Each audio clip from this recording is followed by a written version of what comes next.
Ingat pesan ibu, pakai maskermu, cuci tangan pakai sabun, jangan sampai tertular. Ingat selalu pesan ibu, jaga jarakmu, hindari kerumunan, jaga keluargamu.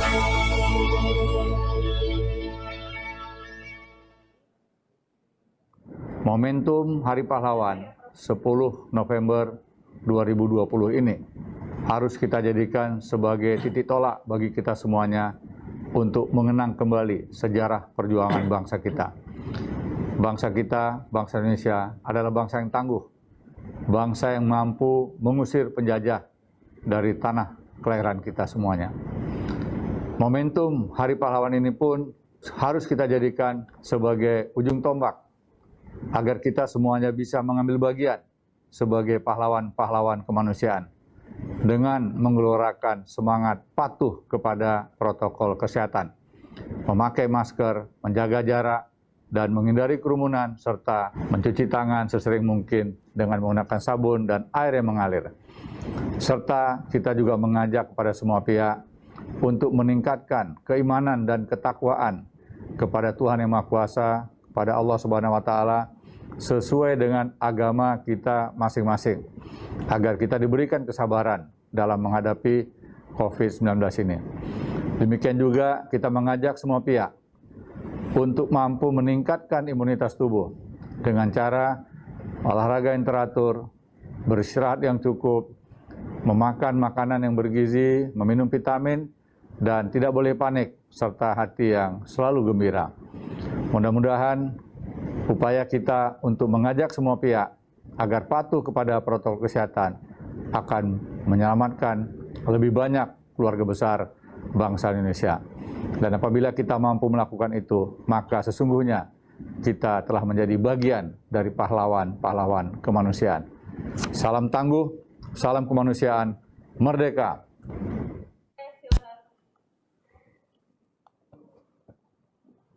Assalamualaikum warahmatullahi wabarakatuh. Selamat sore, salam sejahtera untuk kita semuanya. Pada hari ini kami akan menyampaikan tentang perkembangan penanganan COVID-19 di Indonesia pada tanggal 10 November 2020. 75 tahun lalu kita berhasil mengusir penjajah dari tanah air. Sekuat tenaga bersama dengan satu komando dan semangat bangsa Indonesia dapat melawan musuh yang begitu kuatnya. Nyatanya saat ini, kita masih melanjutkan semangat perjuangan termasuk melawan musuh yang tidak kalah kuatnya, yaitu COVID-19. Selama 8 bulan berjibaku melawan COVID-19, telah banyak pihak yang berjuang dari tenaga kesehatan, relawan kemanusiaan, bahkan masyarakat pada umumnya. Saya ucapkan penghormatan setinggi-tingginya kepada para pahlawan yang ikut serta dalam penanganan COVID-19, dan marilah kita mengenang jasa mereka yang telah gugur. Bagi masyarakat, saya mengajak untuk terus mengobarkan jiwa kepahlawanan di tengah pandemi COVID-19.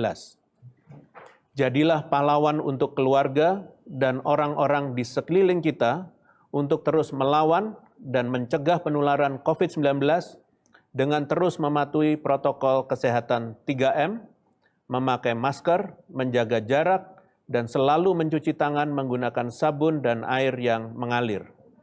Jadilah pahlawan masa kini, dimulai dari diri sendiri dengan kesadaran penuh dan rasa tanggung jawab dalam upaya berjuang melawan pandemi COVID-19. Pertama, terkait dengan update perkembangan kasus harian COVID-19, pada hari ini terjadi penambahan kasus positif sejumlah 3.779, di mana jumlah kasus aktifnya adalah 53.846 atau 12,12%, di mana kasus aktif dunia saat ini adalah 27,16%. Sedangkan jumlah kasus sembuh kumulatif adalah 375.741 atau 84,6%, di mana kasus sembuh dunia adalah 70,35%. Jumlah kasus meninggal kumulatif pada hari ini adalah 14.761 atau 3,3%, di mana kasus meninggal dunia global adalah 2,47%. Selanjutnya, saya akan menyampaikan perkembangan kasus positif mingguan. Di minggu ini, terlihat perkembangan kasus COVID-19 di tingkat nasional cenderung ke arah yang kurang baik dibandingkan dengan pekan sebelumnya. Pada tingkat nasional, di pekan ini terjadi peningkatan kasus positif sebesar 8,2%. Ini adalah perkembangan ke arah yang kurang baik karena kasus positif mengalami peningkatan. Penambahan kasus positif harus terus menurun setiap minggunya. Jangan sampai terlihat tren penurunan kasus yang semu. Tren penurunan kasus minggu lalu ternyata diakibatkan oleh testing yang juga menurun. Hal ini menjadi pembelajaran bagi kita semua, terlepas dari adanya masa libur pemerintah pusat dan daerah harus tetap menggencarkan 3T bagi masyarakat untuk melaksanakan protokol 3M. Kami mengapresiasi pada Provinsi Sumatera Barat, Kepulauan Riau, DIY, Papua Barat, dan Papua yang pada pekan sebelumnya masuk ke dalam 5 besar, namun di pekan ini berhasil keluar dari 5 besar dengan berupaya menekan angka kasusnya. Mohon agar dapat dipertahankan agar penambahan kasus positif dapat terus menurun dan bahkan menjadi tidak ada penambahan kasus sama sekali. Namun, sangat disayangkan bahwa provinsi yang sebelumnya berhasil keluar dari 5 besar, kembali masuk ke dalam 5 besar dengan kenaikan kasus tertinggi. 5 provinsi ini diisi oleh Jawa Tengah, naik sebesar 919, Jawa Barat sebesar 833, DKI Jakarta sebesar 410, Kalimantan Timur sebesar 207, dan Kalimantan Barat sebesar 199. Kenaikan terpusat pada Pulau Jawa dan Pulau Kalimantan. Dimohon kepada kelima provinsi ini untuk jangan lengah.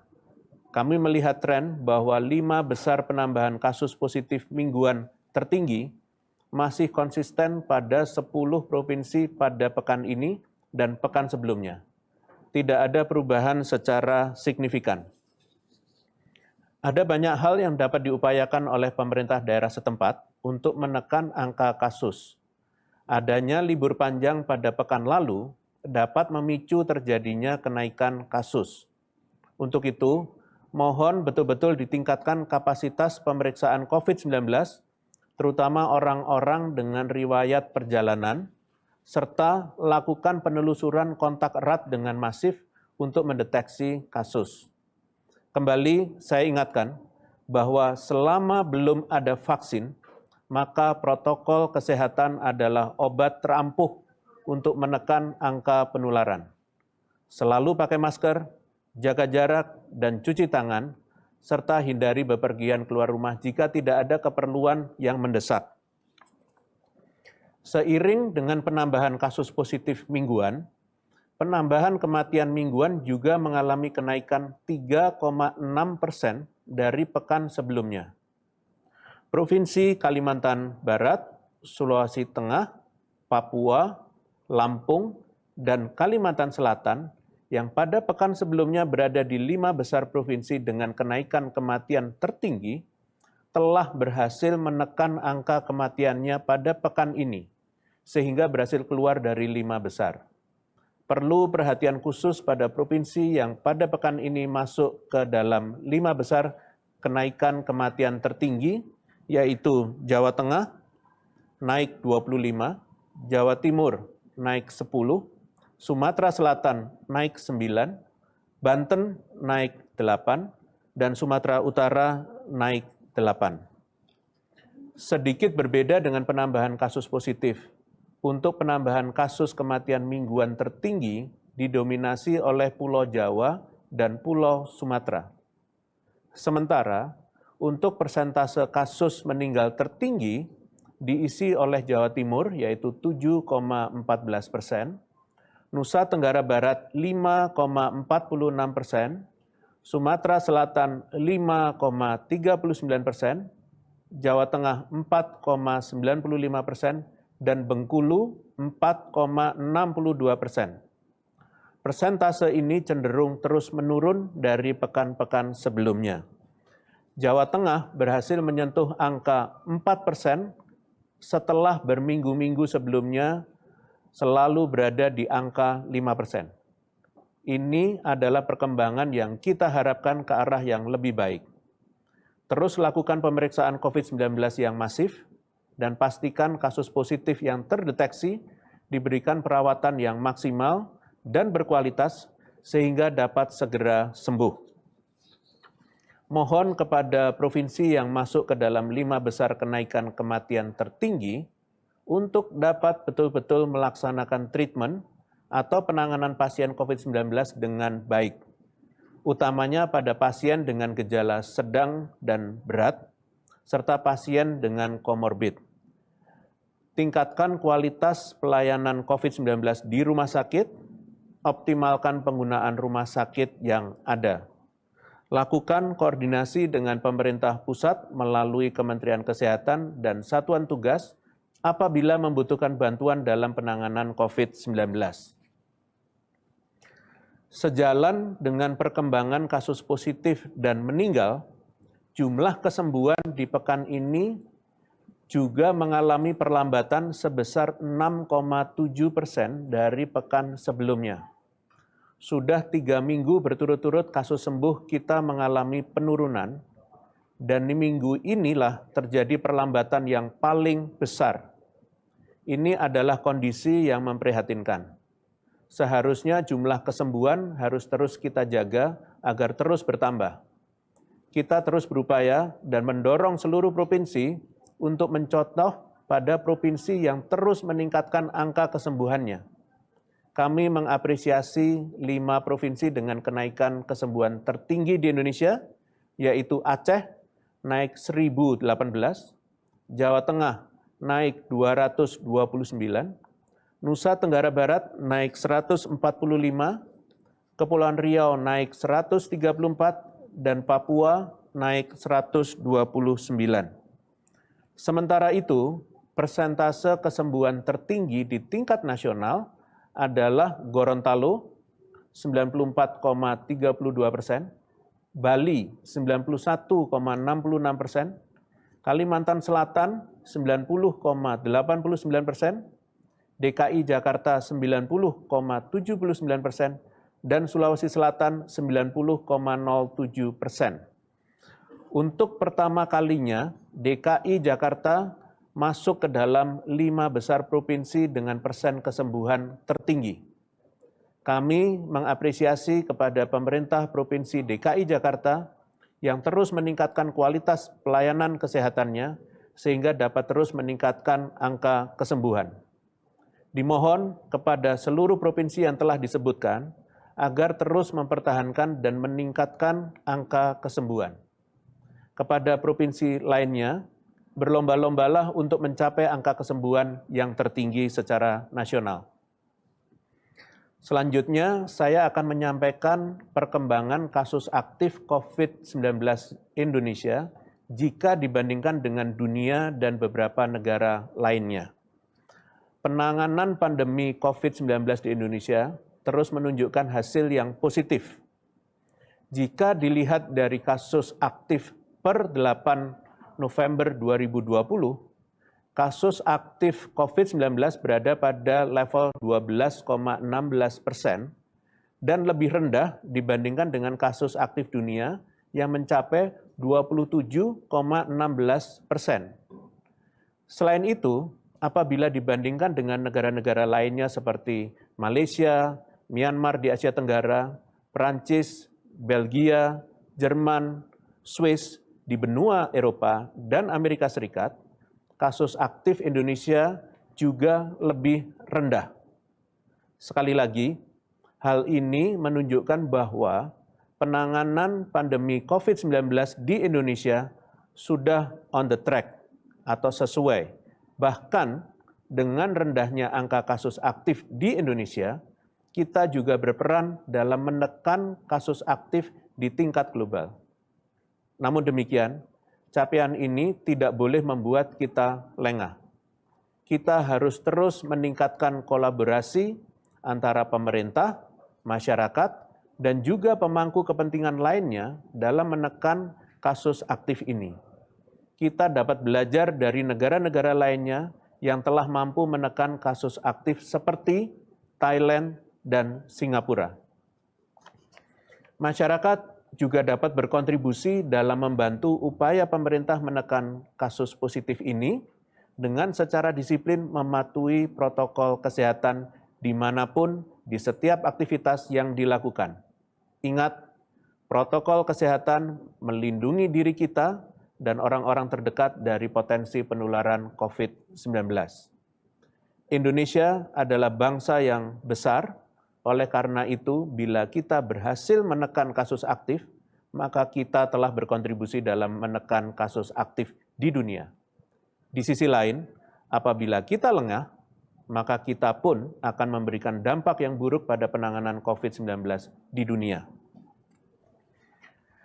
Selain itu, saya juga akan membandingkan kasus meninggal di Indonesia dengan dunia dan beberapa negara lain. Jika kita perhatikan perkembangan kasus meninggal di negara-negara lain, tampak peningkatan yang cukup signifikan dalam waktu yang singkat. Sementara, Indonesia mampu mengendalikan laju kematiannya sehingga tidak ada sudden spike atau loncatan yang mendadak. Ini menunjukkan kehati-hatian dan kewaspadaan yang tinggi, bukan hanya oleh pemerintah, tapi juga oleh seluruh masyarakat di Indonesia. Per 8 November 2020, angka kasus meninggal COVID-19 di Indonesia mencapai 3,3%, dan ini masih berada di atas angka kematian dunia yang berada pada 2,47%. Bahkan angka ini masih cukup tinggi dibandingkan negara-negara lainnya yang berada di Eropa, Amerika Serikat, dan negara di kawasan Asia. Secara spesifik, untuk di kawasan Asia Tenggara misalnya, angka kasus meninggal akibat COVID-19 masih yang tertinggi dibandingkan Singapura, Malaysia, Filipina, Thailand, dan Myanmar. Masih tingginya angka kasus meninggal ini harus menjadi perhatian kita bersama. Kita dapat belajar dari negara-negara tersebut dalam meningkatkan kualitas penanganan pasien COVID-19. Untuk dapat menekan angka kasus meninggal COVID-19 di Indonesia, pemerintah akan terus meningkatkan 3T, testing, tracing, dan treatment. Peningkatan 3T ini merupakan langkah yang penting untuk memastikan mereka yang positif COVID-19 dan kontak terdekatnya dapat dideteksi secara dini, sekaligus juga memastikan penanganan yang diberikan kepada mereka juga dilakukan dengan lebih cepat, sehingga meningkatkan angka kesembuhan dan juga menekan angka kematian. Penting untuk diingat bahwa upaya meningkatkan 3T ini merupakan bentuk kolaborasi antara pemerintah pusat, daerah, masyarakat, dan juga pemangku kepentingan lainnya. Oleh karena itu, pemerintah daerah dapat segera melaporkan dan berkoordinasi dengan pemerintah pusat apabila ditemui kendala dalam melakukan 3T ini. Bagi masyarakat, jangan takut untuk segera memeriksakan diri ke fasilitas kesehatan apabila mengalami gejala COVID-19. Apabila kolaborasi ini dilakukan dengan baik, maka kasus meninggal akibat COVID-19 di Indonesia dapat ditekan dan Indonesia juga mampu menunjukkan perannya dalam menekan angka kasus meninggal secara global. Selanjutnya, saya akan menyampaikan update terkait zonasi risiko COVID-19 di Indonesia. Pada pekan ini terjadi peningkatan yang signifikan pada zona merah atau zona risiko tinggi. Jika pada minggu sebelumnya terdapat 19 kabupaten kota yang masuk ke dalam zona risiko tinggi, pada minggu ini Jumlah tersebut meningkat menjadi 27 kabupaten kota. Selanjutnya, untuk zona oranye atau zona risiko sedang, terdapat sedikit penurunan dibandingkan minggu sebelumnya. Jika pada minggu sebelumnya di zona oranye terdapat 371 kabupaten kota, maka pada minggu ini jumlahnya turun menjadi 370 kabupaten kota. Saya kembali mengingatkan bahwa masih banyak kabupaten kota yang cukup merasa aman berada di zona oranye. Zona oranye masih berbahaya dan berisiko tinggi untuk meningkatkan penularan. Semakin daerah merasa nyaman berada di zona oranye, maka mereka membuka peluang daerahnya untuk masuk ke zona merah. Ini harus dihindari. Selanjutnya, terjadi penurunan cukup signifikan di kabupaten kota yang masuk zona risiko rendah. Pada minggu lalu, terdapat 104 kabupaten kota yang berada pada zona kuning. Pada minggu ini, jumlah tersebut berkurang menjadi 97 kabupaten kota. Terdapat sedikit peningkatan di daerah yang tidak ada kasus baru. Jika pada minggu lalu terdapat 8 kabupaten kota di zona ini, maka pada minggu ini jumlah tersebut meningkat menjadi 9 kabupaten kota. Namun demikian, terdapat penurunan jumlah kabupaten kota yang tidak terdampak COVID-19 dari 12 kabupaten kota yang tidak terdampak pada minggu lalu, jumlahnya turun menjadi 11 kabupaten kota. Perkembangan zonasi risiko terlihat ke arah yang kurang baik di pekan ini. Ini sangat disayangkan bahwa ternyata terdapat 33 kabupaten kota yang pada pekan sebelumnya berada di zona kuning, namun pada pekan ini berpindah menjadi zona oranye. 33 kabupaten kota tersebut dapat dilihat di slide berikut. Selanjutnya, ternyata sebanyak 19 kabupaten kota yang pada pekan sebelumnya berada di zona oranye, yang seharusnya dapat berpindah menjadi zona kuning di pekan ini, namun sebaliknya berpindah ke zona merah. Perlu kami sampaikan, seperti yang tadi saya katakan, apabila pemerintah daerah dan masyarakatnya lengah, maka kabupaten kota yang berada di zona oranye ini dapat sewaktu-waktu berpindah ke zona merah. Dan terjadi pada 19 kabupaten kota di pekan ini. Ini menunjukkan bahwa masyarakat dan pemerintah daerah benar-benar lengah. Saya akan menyebutkan 19 kabupaten kota yang berpindah dari zona oranye ke zona merah. Pertama adalah kota Bengkulu, di Bengkulu, kedua adalah Bantul di DIY, ketiga adalah Kerawang di Jawa Barat, keempat adalah Bekasi di Jawa Barat, kelima adalah Cilacap di Jawa Tengah, keenam adalah Magelang di Jawa Tengah, ketujuh adalah Karanganyar di Jawa Tengah, kedelapan adalah Semarang di Jawa Tengah, ke-9 adalah Kota Tegal di Jawa Tengah, ke-10 adalah Tanah Bumbu di Kalimantan Selatan, ke-11 adalah Kota Waringin Timur di Kalimantan Tengah, ke-12 adalah Sukamara di Kalimantan Tengah, ke-13 adalah Sumbawa di Nusa Tenggara Barat, ke-14 adalah Kota Bima di Nusa Tenggara Barat, ke-15 adalah Kota Kupang di Nusa Tenggara Timur, ke-16 adalah Banggai Kepulauan di Sulawesi Tengah, ke-17 adalah Kota Tomohon di Sulawesi Utara, ke-18 adalah Tanah Datar di Sumatera Barat, dan ke-19 adalah Kota Gunung Sitoli di Sumatera Utara.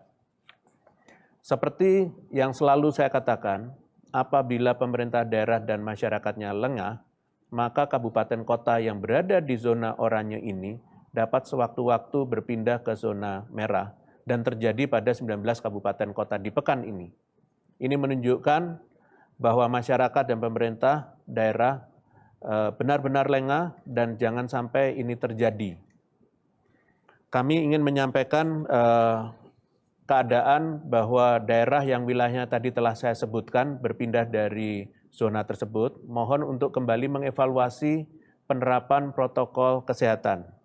Perpindahan dari zona kuning ke zona oranye merupakan hal yang juga harus dihindari.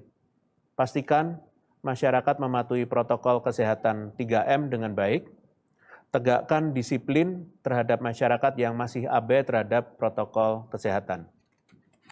Selain itu, tingkatkan juga pelaksanaan 3T, testing, tracing, dan treatment untuk pemerintah daerah.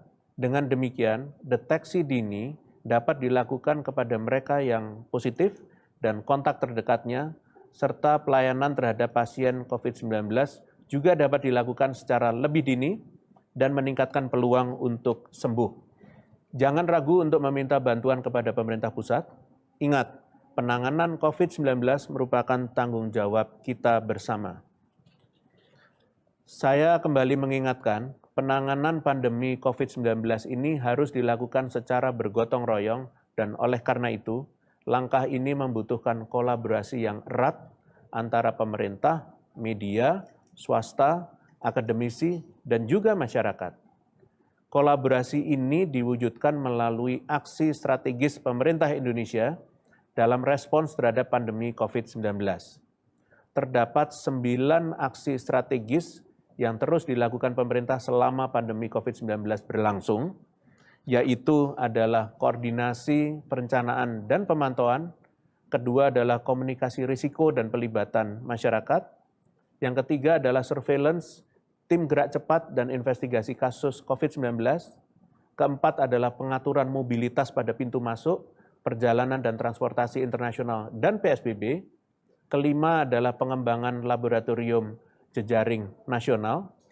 Keenam adalah pencegahan dan pengendalian infeksi. Ketujuh adalah menyusun pelaksanaan tata kelola kasus COVID-19. Kedelapan adalah memberikan dukungan operasional dan logistik kepada seluruh daerah. Dan yang kesembilan adalah mempertahankan sistem pelayanan kesehatan yang esensial. Dalam pelaksanaan upaya tersebut, partisipasi kementerian dan lembaga terus diikutsertakan. Indonesia sudah mempersiapkan kerangka koordinasi dalam mitigasi penyakit infeksi baru atau emerging infectious disease, di mana COVID-19 adalah termasuk dalam kategori tersebut, dan bahkan sebelum pandemi COVID-19 tersebut berlangsung. Hal ini tertuang dalam Inpres nomor 4 tahun 2019 tentang peningkatan kemampuan dalam mencegah, mendeteksi, dan merespons wabah penyakit, pandemi global, dan kedaruratan nuklir, biologi, dan kimia, di mana disebutkan pembagian tugas sesuai keahlian dan kapasitas masing-masing. Evaluasi berkelanjutan oleh setiap negara terhadap upaya penanganan COVID-19 pada masa pandemi ini sangat dinamis dan menjadi hal yang sangat krusial.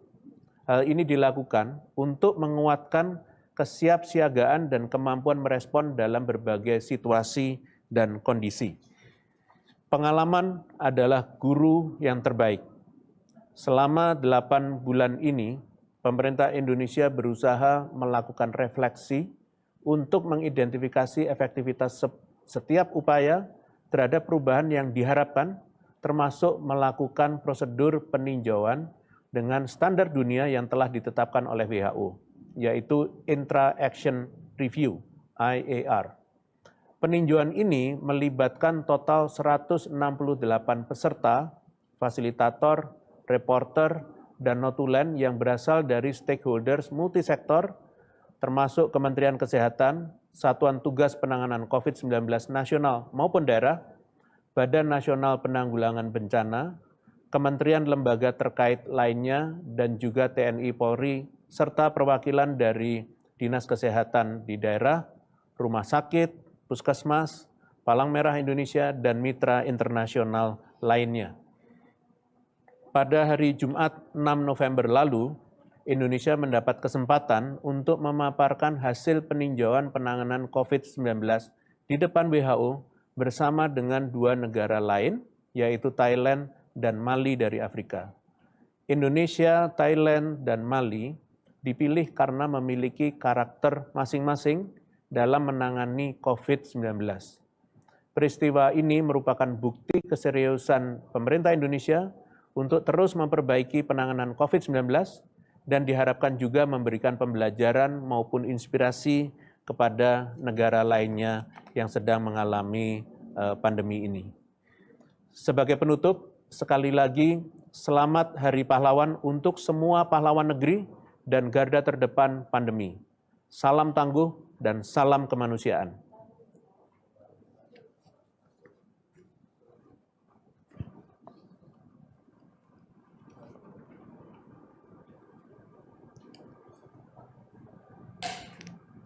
Ya.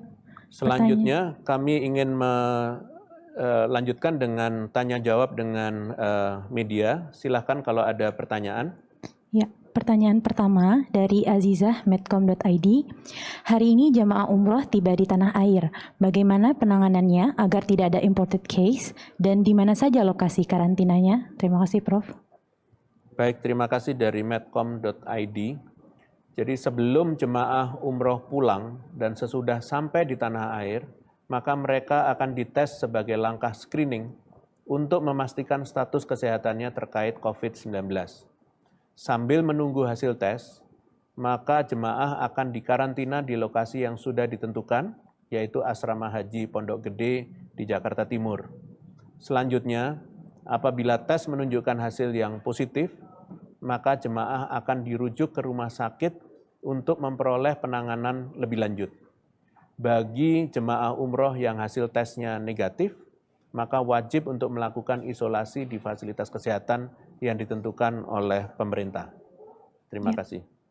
Pertanyaan selanjutnya dari media yang sama, TNI bakal membangun laboratorium di Pulau Galang. Apa benar lab ini akan membuat vaksin COVID khusus untuk prajurit TNI? Kapan lab akan dibangun? Terima kasih. Jadi terkait laboratorium ini masih dalam tahap perencanaan. Laboratorium yang akan dibangun di Pulau Galang ditujukan untuk penelitian virus yang nantinya akan dikembangkan menjadi vaksin. Terima kasih. Pertanyaan selanjutnya dari Thea IDN Times. Massa simpatisan Rizik Syihab menyebabkan kerumunan di bandara. Massa juga banyak yang tidak menggunakan masker dan melanggar protokol kesehatan. Apakah ada langkah tegas dari pihak pemerintah terkait pelanggaran protokol kesehatan ini karena kasus COVID-19 bisa kembali melonjak? Baik, saya himbau bagi seluruh elemen masyarakat agar memiliki kepedulian bahwa kita masih berada dalam kondisi pandemi COVID-19. COVID-19 adalah virus yang tidak terlihat, penyakit yang disebabkan oleh virus yang tidak terlihat, sehingga tidak semua orang memiliki gejala pada saat awal terkena. Untuk itu, masyarakat harus terus menjalankan protokol 3M, baik saat memiliki gejala ataupun tidak. Kerumunan menyulitkan kita untuk bisa jaga jarak. Ditambah, jika tidak menggunakan masker, akan meningkatkan risiko penularan yang lebih besar lagi. Kelalaian ataupun ketidakpedulian terhadap kondisi ini, serta terhadap protokol kesehatan, dapat membahayakan nyawa manusia. Tidak hanya diri kita, namun keluarga di rumah dan juga orang yang berada di sekitar kita. Terima kasih. Ya, pertanyaan terakhir Prof dari Marshalina Gita, Metro TV. Lembaga Populi Center melakukan survei mengenai penerimaan masyarakat terhadap rencana penggunaan vaksin COVID-19. Hasilnya, 60% masyarakat terhadap rencana pembangunan vaksin COVID-19 ini mengaku bakal bersedia menggunakan vaksin dari pemerintah. Sisanya mengaku enggan divaksinasi. Menurut survei, masyarakat yang mengaku tidak bersedia vaksin mayoritas menjawab takut akan bahaya atau risiko kesehatan serta tidak percaya pada vaksin. Bagaimana respon Satgas COVID-19 akan hal ini? Terima kasih pada Metro TV pertanyaannya. Jadi vaksin ini merupakan virus yang dilemahkan dan pada prinsipnya vaksin tidaklah berbahaya. Apabila seseorang divaksinasi, maka vaksin yang masuk ke dalam tubuh akan menstimulasi imunitas tubuh. Dan pemerintah memastikan bahwa vaksin COVID-19 ini aman untuk digunakan oleh manusia karena harus melalui tahapan uji praklinis dan klinis untuk memastikan keamanan, efektivitas, dan dosis yang aman yang dapat digunakan oleh manusia. Risiko yang ditimbulkan vaksin sangat rendah dan manfaatnya jauh lebih tinggi. Apabila seseorang memperoleh vaksin COVID-19, maka vaksin tersebut tidak saja melindungi diri mereka, tetapi juga orang lain yang tidak mendapatkan vaksinasi karena alasan-alasan tertentu seperti alasan kesehatan. Demikian, terima kasih. Selanjutnya kami akhiri konferensi pers dan tanya jawab dengan media. Terima kasih atas pertanyaan-pertanyaannya. Mari kita bekerja sama agar masyarakat di seluruh Indonesia benar-benar terhindar dari COVID-19. Demikian, selamat sore. Wassalamualaikum warahmatullahi wabarakatuh.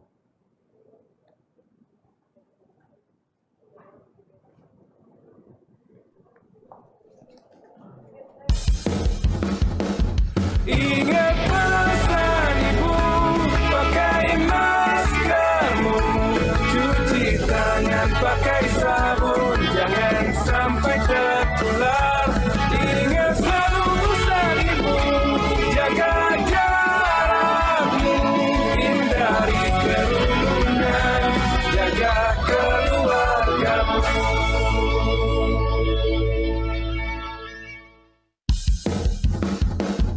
Ingat pesan ibu, pakai maskermu, cuci tangan pakai sabun, jangan sampai tertular. Ingat selalu pesan ibu, jaga jarakmu, hindari kerumunan, jaga keluargamu.